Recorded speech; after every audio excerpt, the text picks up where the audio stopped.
కొండాపురం మండలంలోని చింతలదేవి పంచాయతీలో గల జాతీయ కామధేను సంతాన పునరుత్పత్తి కేంద్రాన్ని నెల్లూరు జిల్లా జాయింట్ కలెక్టర్ కార్తీక్ సందర్శించారు.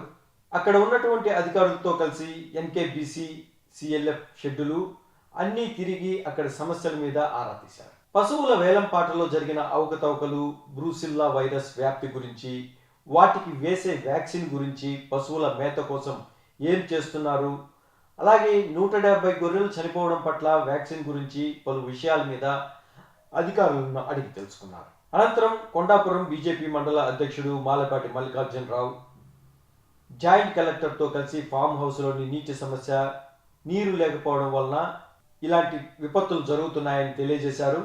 ఈ కార్యక్రమంలో ఏడీలు Devaraju, Janardhan, doctor Nagaraju, CLF DD Peddaswamy, AD Venkateswarlu Reddy, doctor Balaram, Kondapuram మండల ఎంఆర్ఓ కోటేశ్వరరావు, మండల ఎంపీడీఓ, మండల బీజేపీ ప్రధాన కార్యదర్శి చల్లా చిన్నమాల కొండయ్య తదితరులు పాల్గొన్నారు.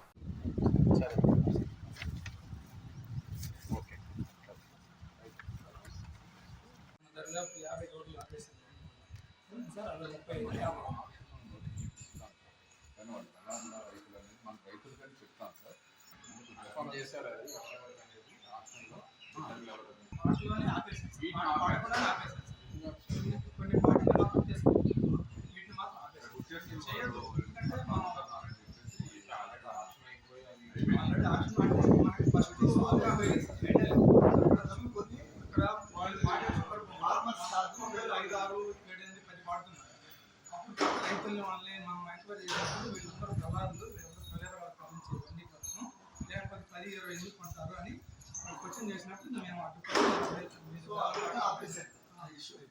ఆప్షన్లో ఫార్మర్స్ ఇంట్రెస్ట్గా పార్టిసిపేట్ అన్నీ మనకి రాకుండా ఉంటాం సార్. ఇప్పుడు మనం ఓపీకి ఆ రోజు నేను సీఓ గారికి రిపోర్ట్ చేశాను.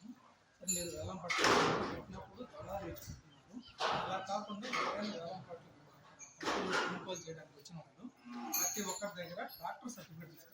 లోకల్ మండల అసలు ఫార్మర్స్ లిస్ట్ చేస్తారు. ఉదాహరణకి నేను రైతుని, నేను 2 ఆవులు కొనాలని వచ్చాను. నేను రైతుని, నా దగ్గర పశువులు ఉన్నాయి ఆల్రెడీ, నేను 4 పశువులు మేపుతున్నాను, నాకు 2 అదనంగా కావాలనేసి మండలంలో ఉన్నటువంటి మండల పశువు ఒక ఐడెంటిటీ లెటర్ తీసుకురండి. అలా తీసుకొచ్చిన వాళ్ళు మాత్రమే ఇవ్వండి. ఏం డెవలప్మెంట్ లేదు అంటే ఎందుకు ఉపయోగం